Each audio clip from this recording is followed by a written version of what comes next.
Hi, welcome to our week 3 of the digital training class organized by the Cybersafe Foundation. I'm Engineer Faith Edu, your resource person for this online training. And for the next couple of weeks, we'll be looking at soft skills. And at the end of this phase of the training, we should be able to apply the soft skills necessary in today's global economic war. We should also be equipped with the necessary tools to effectively apply technology in the business environment. And then finally, we should be armed with self-management to make a lasting impact in the society. So there are different types of soft skills. But first, what are soft skills? Soft skills is said there to be character trait and interpersonal skills that characterize a person's relationship with other people. There are different types of soft skills. We have some listed as effective communication, there's leadership skill, creativity, originality, and others that we will be looking at. So I want to start with effective communication.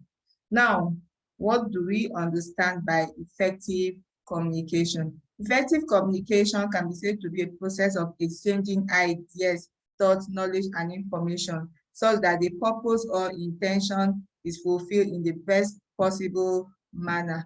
Exchanging ideas and information such that the purpose of intention of exchanging the ideas or information is fulfilled in the best possible manner. That is effective communication. In simple words, it is nothing but the presentation of views by the sender in a way best understood by the receiver. So if everything I am doing here is best understood by you, this online class you are carrying, and is being recorded, if everything I've said here, you can understand me and apply it, then that means I am communicating effectively. So we can say that it generally involves the sender. The sender is the person who initiates the process of communication by sending a message, and then the receiver, the person to whom the message is to be delivered.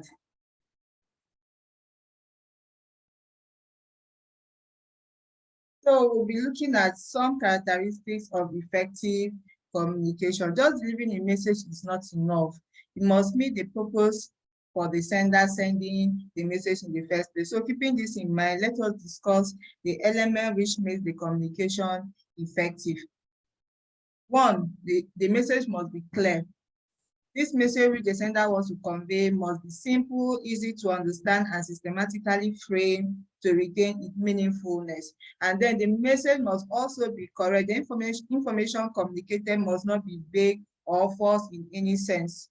It must be free from errors and grammatical mistakes. And then the message must be complete. Communication is the base for decision making. If the information is incomplete, it may lead to wrong decisions being made. And then the message must be precise.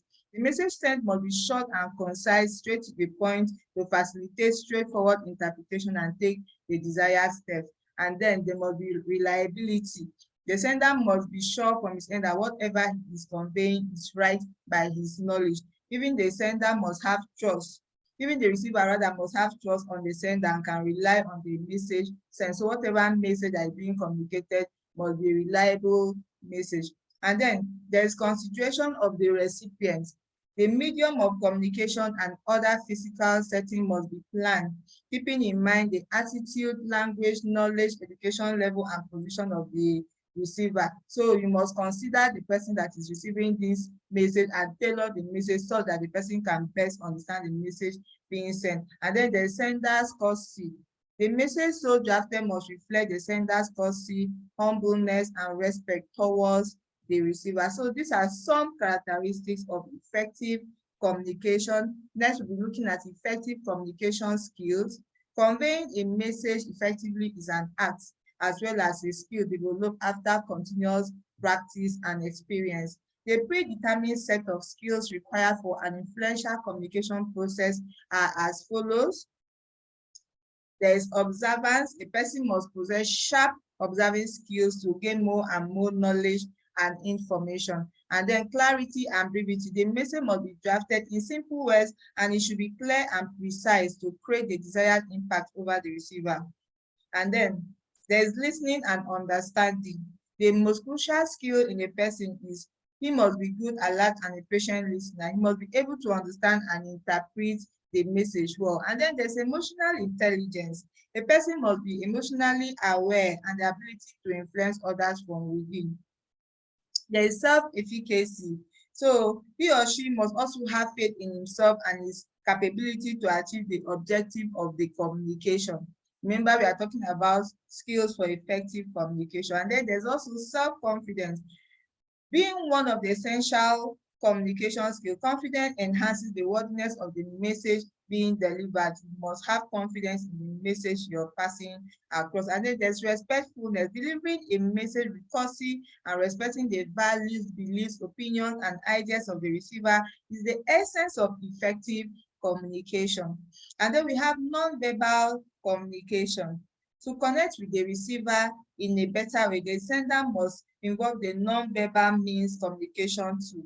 This includes gesture, facial expression, eye contact, postures, and all of that.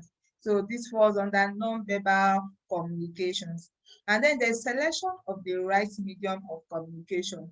You must know the right medium to use in communicating. Choice of the correct medium for communication is also a skill. It is necessary to select an appropriate medium according to the situation, priority of the message, the receiver's point of view, etc. Are you communicating via letter? Are you communicating via email? Are you communicating via video calls? If it is more than one person, video conferencing. So you must know the right choice of medium to use and select accordingly to communicate appropriately. And then there's providing feedback. Effective communication is always a two-way process. A person must take as well as give feedback to bring forward the other person's perspective too.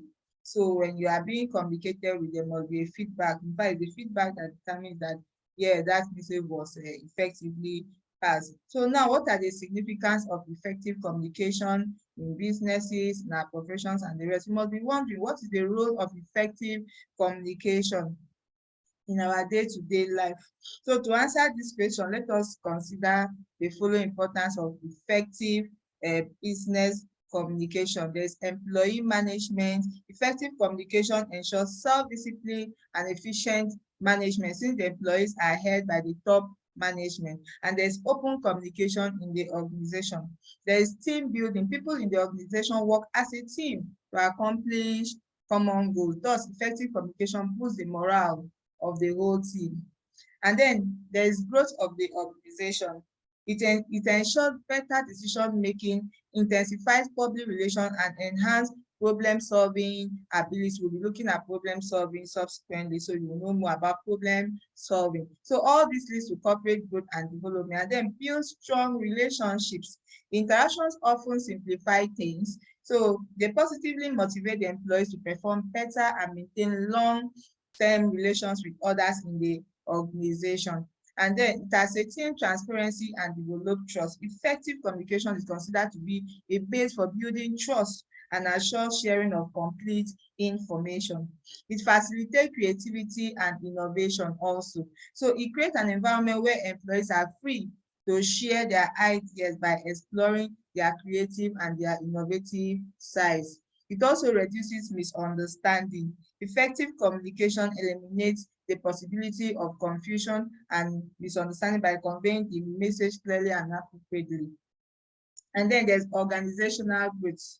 By maintaining cordial relationship between the employees and the management, it enhances the functioning and leads to the achievement of corporate goals and objectives. Now, what are some barriers to effective communication? There are certain obstacles which sometimes hinders the process of communication, making it less useful for the sender as well as the receiver. These barriers are characterized under three groups. Let us understand this in detail below. Barriers involving words. Words play an essential role in the process of communication. Any disturbance or distraction in the way a message is presented may lead to miscommunication. So following are the different types of communication barriers related to words. There's language. It is a medium of communication. If the sender is making excessive use of technical terms, it will become difficult for the receiver to understand the message clearly. So you must consider that. And then there's ambiguity and overuse of abstractions. Even if the message is presented in a non-realistic or vague context involving a lot of notions, the receiver won't be able to connect with the idea properly. There's disorganized message, a message that is disorganized. When the words are not organized systematically to form a powerful message, it loses its efficiency and meaning. And there's information overload.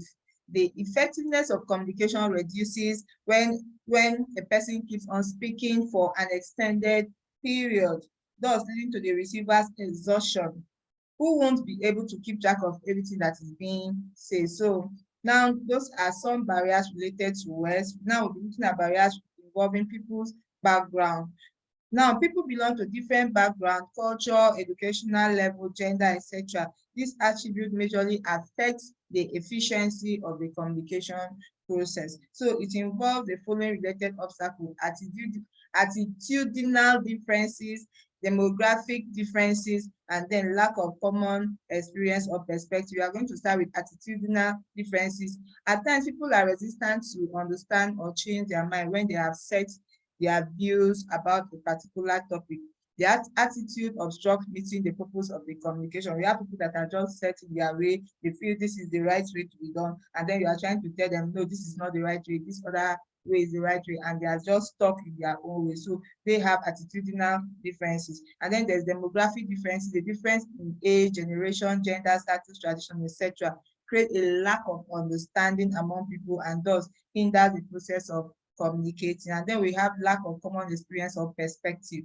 The experience of a person develop their perspective of seeing things in a particular way. So this perspective varies from person to person. Therefore, it becomes difficult for a receiver to relate with the sender's experience or views, as he might have never gone through it himself. When you experience a thing and the other person experiences the same thing alongside with you, when you are communicating about that stuff, he or she will understand better. But a scenario whereby you have gone through this and the other person has not experienced it, it's difficult to effectively communicate. Now, we'll look at physical barriers. So some physical barriers can be experienced, these barriers can be experienced directly, but challenging to overcome. And some of these barriers include physical distance. When people communicate over long distances, they miss out the non-verbal aspect of communication, since the gesture and expression of the receiver cannot be interpreted. Now, there is noise. The environment or the communication system sometimes involve unwanted noise which interrupt the process of communication, making it inefficient. There's physiological barriers. One of the most common barriers to effective communication is the physical disability of the people involved. Some of these are hearing impairment, poor eyesight, stammering, etc. So we can say that the significant purpose of communication is to pass on the information to the receiver in such manner that it does not lose significance. At the same time, the message must be received in its purest form. So we can see how important effective communication as a soft skill is to our growing and improving ourselves and fulfilling, like it was mentioned here,